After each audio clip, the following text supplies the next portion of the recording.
The whispering started when Emily was 6 years old and her family had just moved into a new home on the outskirts of town. The large, two-story house seemed perfect for their growing family, but it held secrets that only became apparent as time passed. At first, Emily thought she heard nothing more than creaks and groans from the old wooden floorboards. However, one evening while playing in her room, she began to pick up on a soft whispering coming from an empty room next door, what was once used for storage but now lay vacant after their last move. The whispers seemed to be saying Emily, Emily over and over again. As the days went by, the whispers grew louder and more insistent until she could make out words. Find me, find us. Her parents dismissed it as mere imagination or a side effect of too much time spent indoors during the winter months. But for Emily, this was no ordinary voice. It felt like someone or something was trying to communicate with her. One stormy night, when she couldn't sleep and her roommates were fast asleep in their own bedrooms, Emily mustered up the courage to investigate further. She crept into the empty storage room where the whispers originated, feeling a chill run down her spine as she approached an old trunk at its center. As she lifted the lid, a faint glow emanated from within, and inside, a small note was tied with a faded ribbon. We've been waiting for you. Emily's heart skipped a beat. It seemed that someone or something had indeed found her. She felt scared but also curious about who this mysterious presence might be. Was she being called to help them? Or perhaps they needed her assistance, trapped in the empty room all these years? Emily clutched the note in her trembling hands, the faded ribbon crumbling to dust between her fingers. The faint glow from the trunk had dimmed, but the whispers grew louder, swirling around her like a winter wind through broken windows.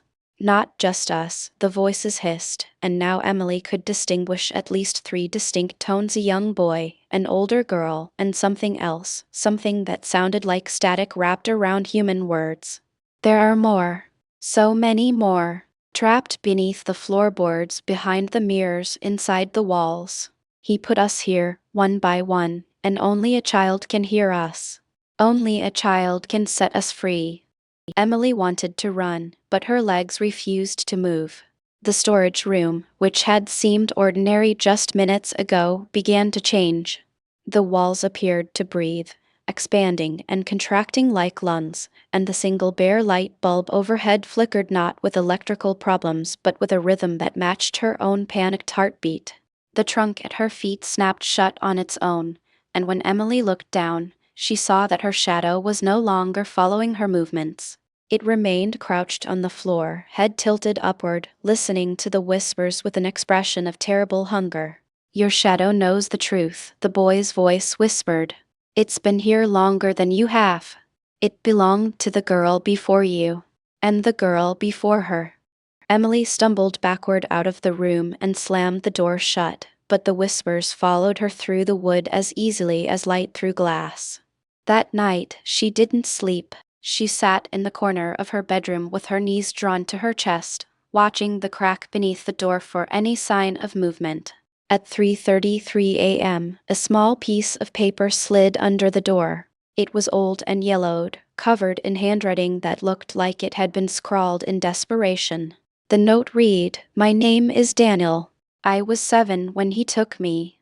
That was 1987. Please don't trust the whispers. Some of us are real. Some of us are him wearing our faces. The only way to tell is to ask, what did you lose? The real ones will remember. The other one, he doesn't know what loss feels like. He only knows hunger." Emily picked up the note with shaking fingers and read it 3 times before the words fully sank in.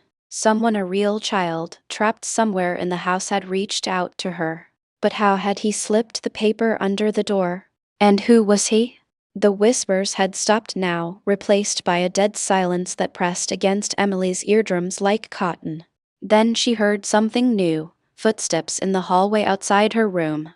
Not light, child-sized footsteps, but heavy, deliberate ones, the kind that belonged to a grown man walking slowly past her door. The footsteps stopped directly outside. A shadow darkened the crack beneath the door, too tall, too thin, with fingers that stretched all the way to the floor. A voice, deep and pleasant, like a grandfather reading a bedtime story, spoke through the wood. "Emily, dear. You shouldn't be out of bed. And you definitely shouldn't have opened that trunk." Emily pressed her back against the far wall, her eyes fixed on the door handle as it began to turn slowly, deliberately, from the other side. But the handle didn't belong to her door, it belonged to the storage room across the hall, and yet the sound came from directly in front of her. The rules of the house were breaking. Space was folding in on itself. She remembered Daniel's note, "Ask what they lost." With a courage she didn't know she possessed, Emily whispered through the door, "What did you lose?" The turning stopped. The shadow beneath the door froze. For 5 heartbeats, nothing happened. Then the pleasant voice returned, but this time it cracked and splintered, like a mask falling apart. "I lost nothing. I have never lost anything. Everything comes to me in the end." The shadow stretched and multiplied, becoming dozens of thin, grasping fingers that slid under the door like snakes.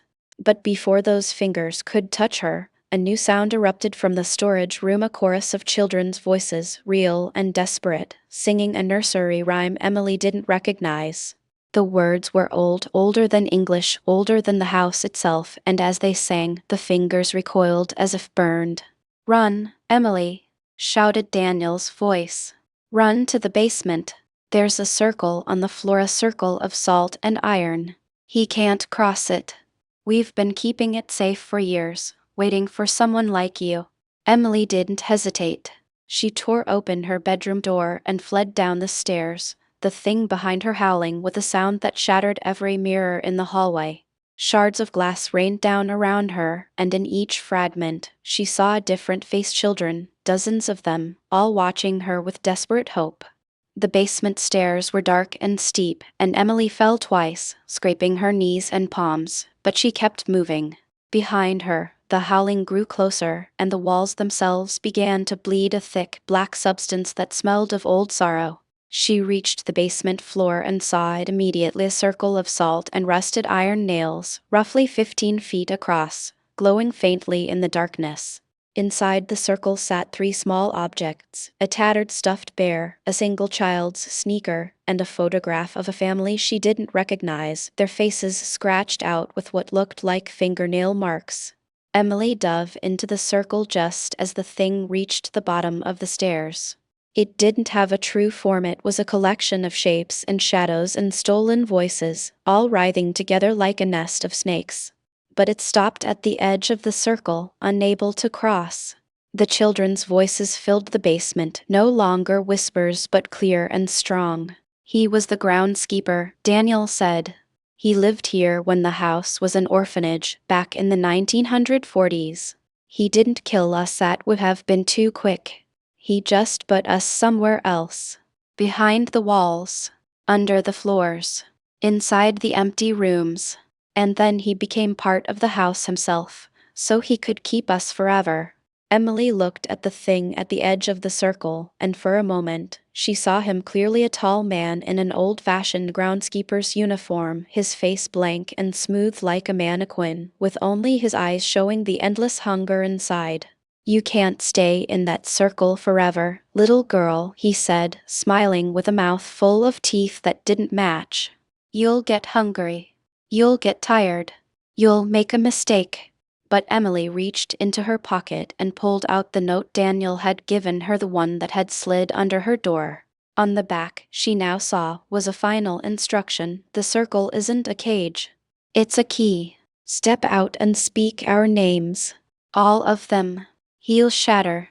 Emily took a deep breath, stepped out of the circle, and began to recite. Daniel, Sarah, Marcus, Lily. The list went on, names she had never heard before but that rose to her lips as if they had always been hers. The groundskeeper screamed. The house shook.